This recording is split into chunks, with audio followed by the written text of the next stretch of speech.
he also had a strong pattern of saying too much.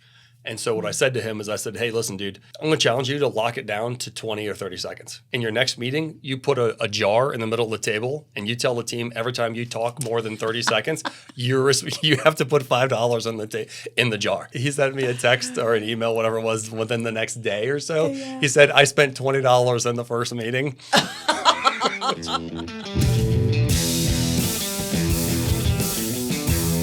Hey, welcome to Leading Without the BS. I am your host today, Ivan Connerman. I am joined by Kathy Madej. Yay, Kathy. My partner in crime and spouse and all kinds of other fun things. And today we're talking about leaders over-explaining. This is something that popped up in the podcast I recorded with Brandon Burns that'll be dropping later this month. And so we're gonna start to play with this concept of leaders over-explaining and saying too much. Yeah, well, because we work with so many leaders who have come up, with a technical background, highly technical background, there's a little bit of that. I bet happening. Yeah. Mm-hmm. It's funny because I had a conversation with another leader this morning who I've worked with him just a little while, and he has a pattern of over-explaining some things. And I stopped him and said, "Hang on," said you're saying too much. I'm going to challenge you to really lock it down to 20 seconds. Mm-hmm. And he said, thank you for letting me know. He said, I'm always concerned that I'm going to leave something out and that there's a real risk to under-explaining. I said, you might. There's also an equal risk or greater risk even in over-explaining. Yes. And that was a bit of an aha moment for him in that exchange. Yeah. Well, and a lot of times individuals leaders are working to, say, persuade, influence, convince, sell it, and then and for good reason. It's a proposed solution or an idea. That's part of their job. Is proposing those solutions. At the same time, they're in the habit of over-explaining, sharing way too much detail, and no one has taken the time to really help them recognize where that works against them or slows them down in terms of their effectiveness. And it seems like so much of it comes from a completely understandable place of, I've been rewarded, I've been promoted, I've been acknowledged for being a smart person, I have the answers, and I have all the data. And that happens for years and years, maybe even decades and decades, and then people get into a spot where now they're managing a lot of other people, and all of a sudden, being the one doing all the talking isn't supportive and helpful. It all of a sudden has a bunch of costs. Oh yeah, for sure.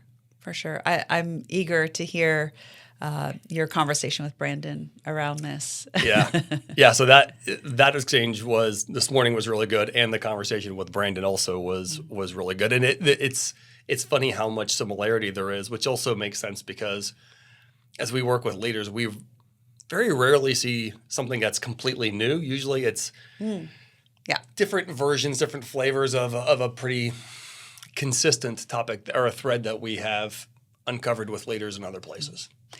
And of course, the problem when someone is in the habit, or even if they are doing it on purpose, they're over-explaining.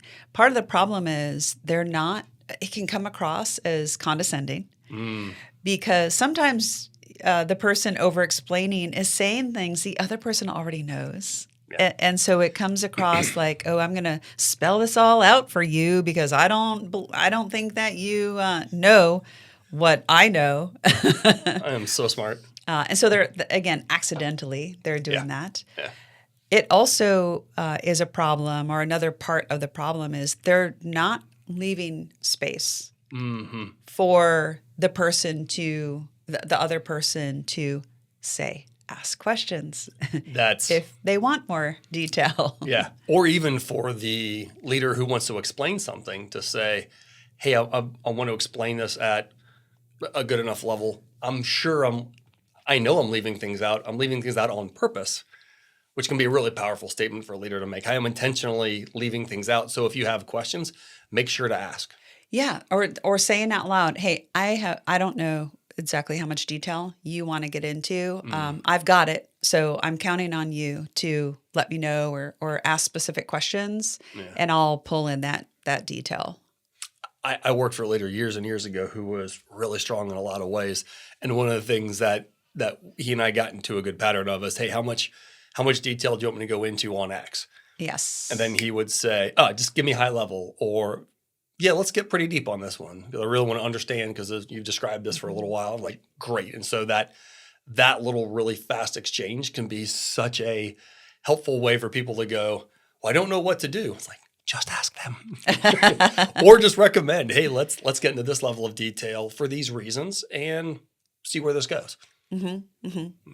Yeah. Either in either of those, the person is indicating that they're intentional, that they're equipped or armed with the detail. No, they're not just going to jump into laying it all out for the next 10 minutes. Yeah. I like to think of it as the verbal equivalent of footnotes. A little footnote. I've got more information. I'm not putting it into this conversation. I have it available, though, if we want to go into it. Mm-hmm. Mm-hmm. So it'd be a great way to both shine that light and present that confidence of, yep, I can go deeper where and when it makes sense. I'm also not going to just dive in there out of habit or pattern. Yeah, that's the key for sure. And when a person has the tendency of over-explaining, and they're in a situation where they are aiming to influence and get, a decision or approval on some sort of solution. Yeah. What's really fantastic when they're working with a wingspan advisor is they start to learn that all of the extra words are working against them. Mm-hmm. And so anytime you're looking to effectively influence someone, influence a decision, your impact is diminishing the more words you're using. Yeah. And this has been something that's been well acknowledged for hundreds of years. I want to say it was, I'm going to screw it up, I remember it was Benjamin Franklin who said, I apologize for writing a 5-page letter. I didn't have time to write a 1-page letter, which was from a brilliant person, such an acknowledgement of how hard it is to consolidate, to shorten, to keep things super tight when you're working to deliver a message on almost anything. Yeah, yeah. And how critical prep is. As I talk with leaders about so often, is that pregame. Like, where's your pregame? Whether it's just with yourself going into a conversation or with other teammates, make sure to dedicate time to that pregame so that you're shortening the letter from 5 pages down to half a page. Mm-hmm. One of the things I realize I'm doing a lot in conversations with leaders is when they're saying, gosh, I want to say these things to my team member, to this other person that I want to support. And I'll say, okay, great. What's that going to sound like? Say it to me like I'm them. Mm-hmm. And so they'll pull the cord and it's bop, bop, bop, bop, bop, bop, bop, bop, bop, bop. And I'll say, okay, great. Now lock all that down into 12 seconds. Mm-hmm. And they kind of look and they go, 12 seconds? Are you serious? Like, there's no way. And I'll say, there's absolutely a way. And I'll say, here's where I would go in 12 seconds. And I pull a much shorter cord and let it rip. And they're like, okay, yep, it's possible. Let me let me give that a shot. And that ability to know what to leave out, how to pull things together, it is a muscle, just like everything else that we help leaders with in terms of how they're thinking about their message, how they're thinking about how other people are likely to receive their message or be influenced by that message. Man, that is such a valuable skill for people to develop. Oh, absolutely. And not just verbal, also over email. I just covered this with a leader, I want to say last Thursday, and he shared a draft email with me, and I said, cut out 30% of the words. Nice. And he smiled, and he's like, somehow I knew you were going to say that. I hate to be predictable and cut out 30%. And I reminded him, I said, confused people won't buy. They won't buy what you're selling. Really good. And the longer and you and I talk about this in the business, one of our commitments is that we're easy to do business with. And so the longer the longer it takes and the harder it is for someone on the receiving end, whether it's verbal or written, to get to the important information, get to like, okay, what are you asking me for here? Yeah. The longer it takes or the more work that's required from them, you're already losing at that point. Yeah. And along the way, your credibility is taking a hit because of how effective or ineffective your communication is. Well, and it's not just, it is absolutely that individual leader's credibility. It's also, though, what they're co-creating. And this is what you were hitting on a few minutes ago. That's really important to bring back up is if the leader's doing all the talking and the leader's actually expecting other team members to step in with solutions or recommendations or their ideas, and he's still up there flapping his gums, there's not enough space for the other people to step in. They're unlikely to say, okay, dude, we hear you. Take a pause, and we're going to give you some ideas. Most team members won't say that. For sure. I don't feel comfortable saying that. Yeah, and that's a particular because you said the leader, so I'm guessing you're saying like in a setting where the manager got it. Yeah, I mean, really, that is true for any leader. So for any individual who is up talking, and then they're not shutting up and creating space, that's going to work against that team dynamic in terms of how they come together. We talked about this just recently in an episode. It's how the team comes together to make those decisions. Mm-hmm. And so if there is some autopilot tendencies in the team that a person, whether it's like the manager of the group or not, where a person comes in and does 10 minutes of talking and there is no room for exchange, that'll hamstring the team. They'll only get so far in terms of what they can accomplish together. It also sends the message that probably inadvertently sends a message of, I don't actually want you to contribute. Mm-hmm. I'm going to take up the airtime or take up the space. Yeah. And so leaders who are doing that may accidentally be sending a message to their team members of, no, I say I want you to contribute. I don't mean it, though. Oh. I don't show it. I'm not providing that opportunity. Yeah, we talk about that. We talked about the BS around any habits, or again, sadly, some people do that on purpose. Like they're saying, well, I want them to feel like their input is valued. So I'm going to ask them for it, even though I have absolutely no intention of using. Yeah. And that is it's really detrimental and dysfunctional. So for the folks listening at home, one thing I'll offer to you that I offered to another leader I worked with a couple of weeks ago, he also had a strong pattern of saying too much. And so what I said to him is I said, hey, listen, dude, I'm going to challenge you to lock it down to 20 or 30 seconds. Mm-hmm. I said, and in your next meeting, you put a jar in the middle of the table and you tell the team every time you talk more than 30 seconds, you have to put $5 in the jar. And he said, oh, man. He said, all right, I'll do it. And so he did? He did. He did. Huge balls, major props. Yes. He sent me a text or an email, whatever it was, within the next day or so. Yeah. He said, I spent $20 in the first meeting, which is, on one hand, really funny. It also is great that his team members are like, that's over 30 seconds, $5 in the jar. And I know they can buy whatever, go buy lunch or something with the money. Who cares? The thing, though, in my brain was, I bet that $20 counted more to him than $20 spent on almost anything else. Yeah. And that is going to help him tighten up his part so much faster. Oh, beautiful. Yeah. Well, what's really brilliant about that is he's enlisting that support from the whole entire team to, hey, keep me honest here. I'm working on this. Help me stay on track. And then, of course, he's interrupting his own autopilot patterns, which means he's now, and especially with something fun like that, he's interrupting autopilot in the rest of the crew. Yes, absolutely. And also making the conversation much more of I usually use this for those who are listening and you can't see my hands. I think of like a zipper when I think about a good conversation where it's, I talk, you talk, I talk, you talk, and it's just nice back and forth, and it's questions and answers, and then Yes. counter questions, and that's what really good exchanges sound like. Yeah, just this morning, it was yesterday morning. I was supporting another leader, and he was concerned. He was going to be rolling out a process, not even his process, a decision from much higher up the org chart, rolling it out. He was anticipating, frustration and aggravation because admittedly it's not a great process, though this is what the business requires.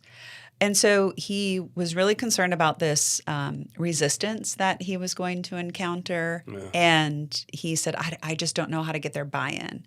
And that's relevant to what we're talking here is, and the zipper that you're demonstrating is instead of getting into the habit of over-explaining, which, by the way, usually it comes from habit or it comes from fear or concern. Mm-hmm. When someone goes into over-explaining. So instead of going into over-explaining for buy-in, I said buy-in is now an illegal word for you. Nice. And rather... alignment is another word in there.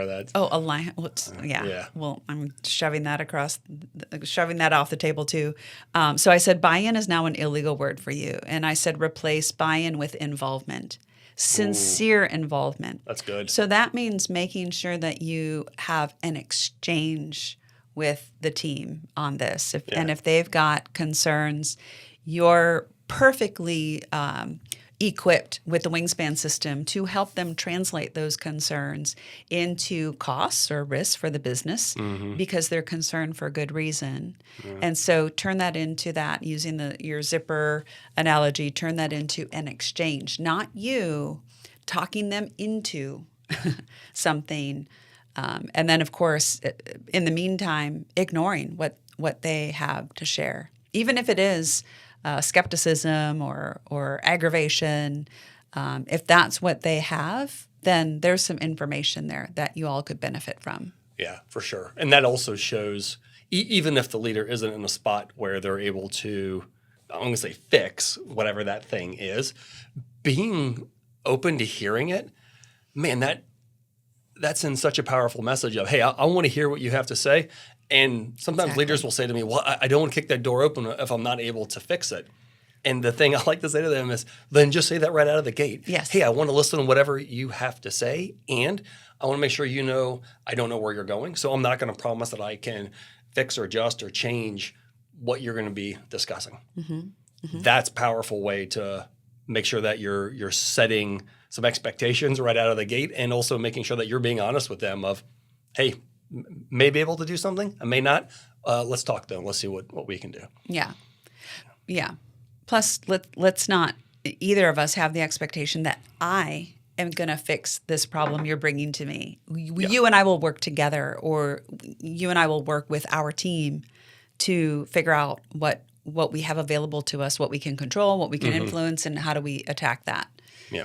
So I love that this came up in your episode with Brandon. I'm eager to hear it. And it's something for sure for those of you listening, check in with yourself and enlist your teammates around you is to keep it on the radar. Where are you perhaps at risk of over-explaining? Mm-hmm. There's a lot of risk there for you versus the risk of under-explaining. Yeah. and have some good prompts lined up too, so that you're ready to check in with people on where they may want to go into more information in very specific areas. So it's not, well, tell me more about everything. It's, let's talk about this piece of it more.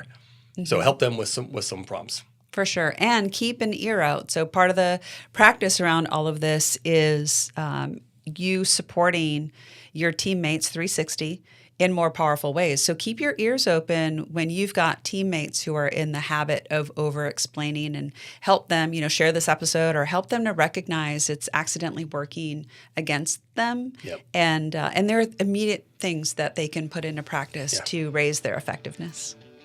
Boom. Do some of this and you'll be leading without the BS. We'll see you next time. Take care.